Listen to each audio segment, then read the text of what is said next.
Welcome to How This Director Would Make Batman, the show where I watch everything a director has ever made and then tell you how their style and philosophy would affect their approach to Batman. I know I've been saying a lot that I want a Baz Luhrmann Batman movie. Today I've finally finished watching everything he's ever made, and it's time for me to give my pitch for how he would do that. First, Baz Luhrmann does not criticize his own protagonist, but he does criticize the wealthy. And if those two have to contradict, like in Elvis or Australia, then he will choose the protagonist-centered morality over the capitalist criticism. Second, Baz Luhrmann's visual style is maximalist melodrama edited through a blender. He loves epic spectacle. He loves cinematic fireworks shows of light and love. Third, his narrative philosophy is literally spelled out for us in his logo.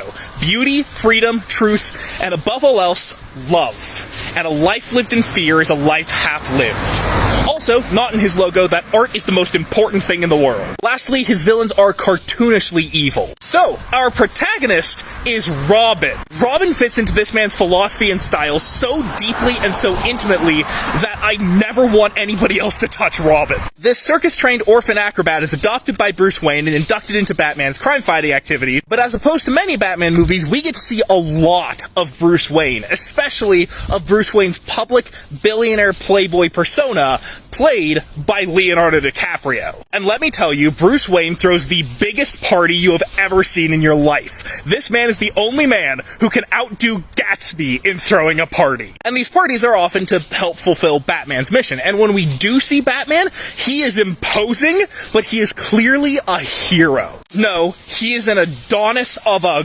god. Grayson is still madly, passionately in love with acrobatics, and falls madly, passionately in love with a woman of some sort, preferably a singer. Maybe Black Canary? Through a web of sketchy business deals and corporate deception where it feels like this is the only way, Grayson's acrobatics career is threatened, and he fears he will no longer be able to continue his art. But what's more, his love's career in music, nay, her life, is threatened. And the villain at the heart of all of this? The Mad Hatter, played by John Leguizamo. So, with the help of Selina Kyle, played by Nicole Kidman, Batman and Robin must track down the Mad Hatter to save Robin's love's life and his career in acrobatics. Near the end, Robin discovers the Mad Hatter is the man who cut the ropes on the Flying Grayson's act. In the end, the Mad Hatter is defeated and removed from his power, but he does not die. Batman and Robin are able to save his career in acrobatics, but not the love of his life. And his love of acrobatics dies with her, as Robin is left an empty husk of a man. Either that or Selina dies, and Batman is left an empty husk of a man, which I personally like more,